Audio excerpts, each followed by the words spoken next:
Hello darlings, please don't forget to like, share, subscribe. If you're another YouTuber, let me know down in the comments and I will sub you back.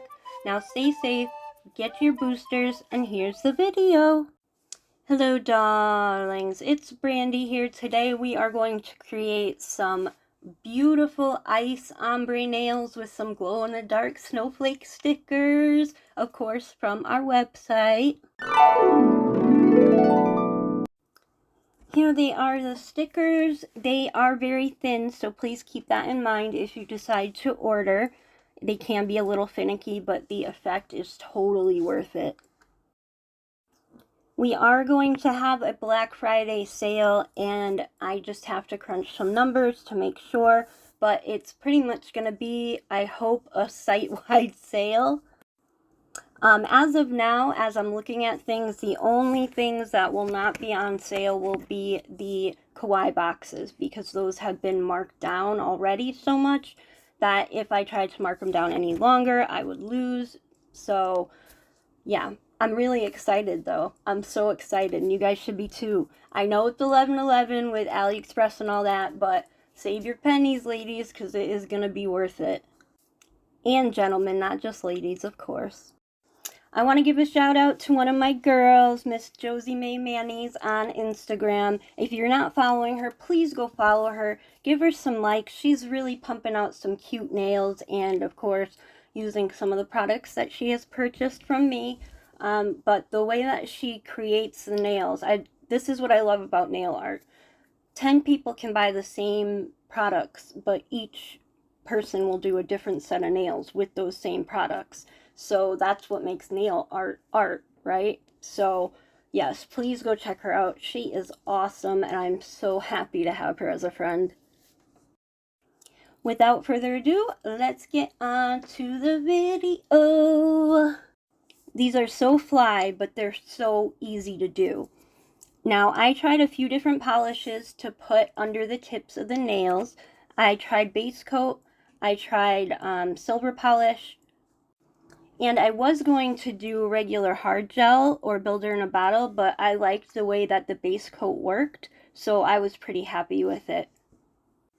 The silver didn't really let you see very much, and like I said, the base coat worked wonderfully.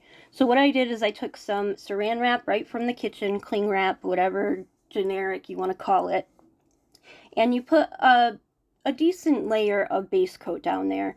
I would say more than you would put on for a regular nail as base coat. Then you take a little piece of saran wrap and you do exactly what I'm doing.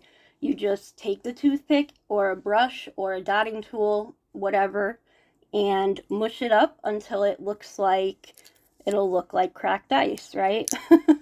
And with the base coat, when you turn it over, of course, since it's clear, you can see if you need more smushing on one side or another, you know, the top or the bottom, what may have you. Now, a lot of the picks that people were doing with these last year, they were doing reverse encapsulation, so they were filling the whole nail tip with whatever effect they wanted to do in polygel or hard gel, and then was applying that tip to their nail and went from there. And with these press-ons, you need to make sure that the part that you put on your nail doesn't have the cracked ice. And that's where the really cool ombre comes in. Originally, I was going to go with a nude ombre, but this just looked so much better to me. This was another thing that I was experimenting with, like the nude versus the milky white. And I just like this one better. So once you put the nail into the lamp itself, that saran wrap should come right off and give you that cracked look that you can see through. So super, super easy and beautiful. And I actually positioned the nails differently on the stands than I would normally. Normally I would try to put it near the center, but this time I put it near the end, or the top, I should say. And I could go all the way up to where the stand was, knowing that where the stand is where my finger would be. So, you know, I couldn't go too far back or not far enough back. Okay, and I seem to have this problem with my lighting. It's not my lighting that's changing, it's my camera, I think. It just, I'm not sure what it depends on, but it's in my mind to be working on it, so I'm hoping that it will be a simple fix. Because I don't notice it when I'm filming, but, you know, I notice it when I'm editing, that it flashes from regular to, like, this yellowy light, and I'm just not sure what causes it. Okay, so to get the ombre looking good, I actually got this technique from Susie from Nail Career Education. So this is an old tip that I got from her. And basically it was the easiest way to do an ombre instead of trying to blend multiple colors together is to just take your ombre brush and slowly pull whatever color or glitter that you want to ombre. You know, pull it down, don't leave too many streaks, and then you can darken up or, you know, put another layer near the top of the nail that completes the actual ombre look. I found it works well for this. It works well with glitters, but as far as regular colors being ombreed, I still haven't really gotten the knack of it. Even when I sponge ombres, sometimes they come out awesome and sometimes they look like crap. It's something that I need to practice, but, you know, I just don't have the time. If you're still watching this video, hit the like button, let your girl know you were here, leave a comment down in the comments section. If you haven't subscribed, please subscribe and hit that bell. If you don't hit the bell, even though you're subscribed, you will miss future uploads because that's just how YouTube works. So the bell is very important. Thank you. Mwah, mwah. Okay, now here I'm going in to darken up the top of the nail. I'm not really going to touch the ombre part unless there is, you know, a splotchy area that I needed to correct. I'm basically only putting it at the top of the nail itself to complete that ombre. I was actually tempted to matte this, but I just really loved that clear, cracked look. Even if it doesn't look necessarily quote-unquote natural. I love it. I think these came out awesome. Sorry, I'm a bit out of screen, off screen over here. So, like I said, I'm just repeating those steps again, making that ombre complete, and the white works really well with the stickers. You get that like really cute pastel look. Okay, so since we used base coat, there is that sticky layer underneath. You can use rubbing alcohol to try to get it out, but since there's so many nooks and crannies, I just decided to go over and top coat it. That helps with the glisten and the shine as well, from it being top coated top and bottom. It just adds more to the actual nail itself, or the nail design itself. So here are the stickers. I actually didn't film putting them on the nails. I got interrupted and hit the pause and didn't hit the record. But do be aware that they are very thin stickers, so they're a little finicky. So if you're looking to purchase them, just keep them in mind. Now, I had to throw this in here. This is one of my all-time favorite winter designs, okay? It's simple, it's beautiful, and I just love it. So you're going to see it multiple times in multiple sets because I love them. I love it, I love it, I love it.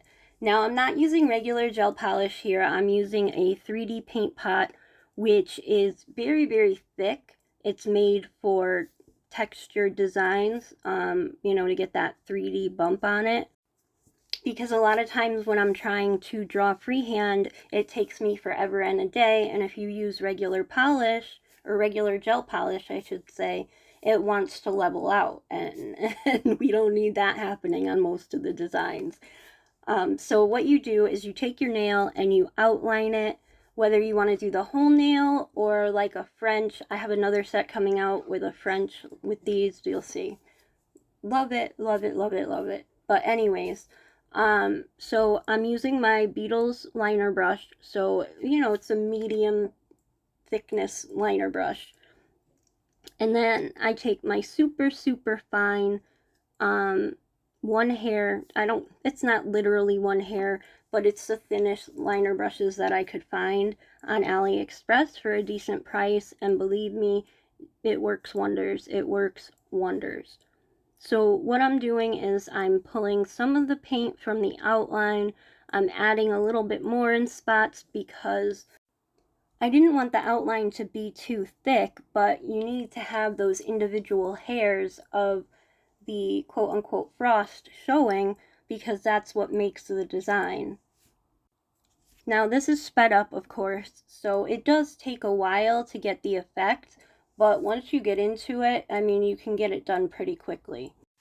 Okay, so I'm going to speed this up just a little bit more because otherwise it would take quite a few minutes. But with this superfine brush, you can really get those details in there. I mean, if you have a thicker brush that is inexpensive, you can, I do surgery on my brushes all the time, okay? So you can make them thinner, long, well, I can't really make them longer, but you can make them shorter, or, you know, whatever. You can do so many different things with brushes. I don't know that I would do surgery on a very expensive brush. But the liner brushes that I have like a really cheap set of 3. Then I have my Beetle set, and then I have these super thin ones, and those cover all the bases. But on the super cheap ones, I usually end up cutting them down somehow anyway. So, and don't even get me started on gel brushes or acrylic brushes that are like, my acrylic brush needs to be pinched, okay? It just has to. Doing it regular rounded, it just feels weird to me. Y'all know I don't really mess with acrylic. It's mostly because my parents cannot handle the smell at all. They even get on me when I do stamping because it's regular polish smell and acetone. So I do have some odorless monomer, but it only works with certain powders, and it's just a pain. So another thing added to my list that I need to practice. Okay, I went in on this nail with no base coat. If you did put base coat on it, you would want to wipe away the sticky layer before you start any of this stuff, because when you pour the glitter onto the nail itself, if there's a sticky layer, it's going to stick to everything, not just the frost lines. So I'm just taking a fine iridescent glitter. I was going to say hollow, but it's not hollow. Iridescent glitter, and I am just shaking it on the sides, wherever it may need it. Trying not to make a huge mess because, knock on wood, I always be spilling stuff. I spilled a tray of rhinestones the other day. I was so mad. It wasn't a lot. It was only like 30 or so, but still, I was pissed. I had to get down and pick them all up, because it's not like glitter where you can just vacuum it, you know? It's a bigger waste. So I applied the rhinestones off camera, and I did the stickers off camera too. And then I top coated the cracked glass nails or ice nails, whatever you want to call them. And, you know, like I said, I didn't do anything besides the glitter on top, and then applied the rhinestones. Now these stickers do glow in the dark, so let me add that little video here.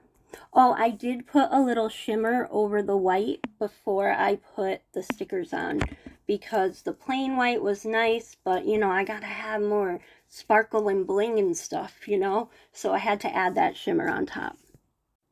Okay, so here's a little video with the snowflakes all active and stuff in the dark.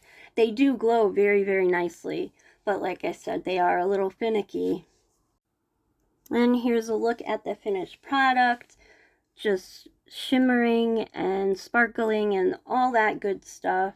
Don't mind my cuticle area. They always get red like that when I do a manicure. There's nothing wrong with them, except that I have very light, sensitive skin. You know, I'm Polish and Puerto Rican, so it just happens that way sometimes. Please check out my girl, Josie Maves Manny. Her link will be in the description box down below. Of course, the website stuff will always be there, and Black Friday is coming, so save your coins. And I think that's about it. Thanks so much for watching. Have a marvelous day. And thanks again. Mwah.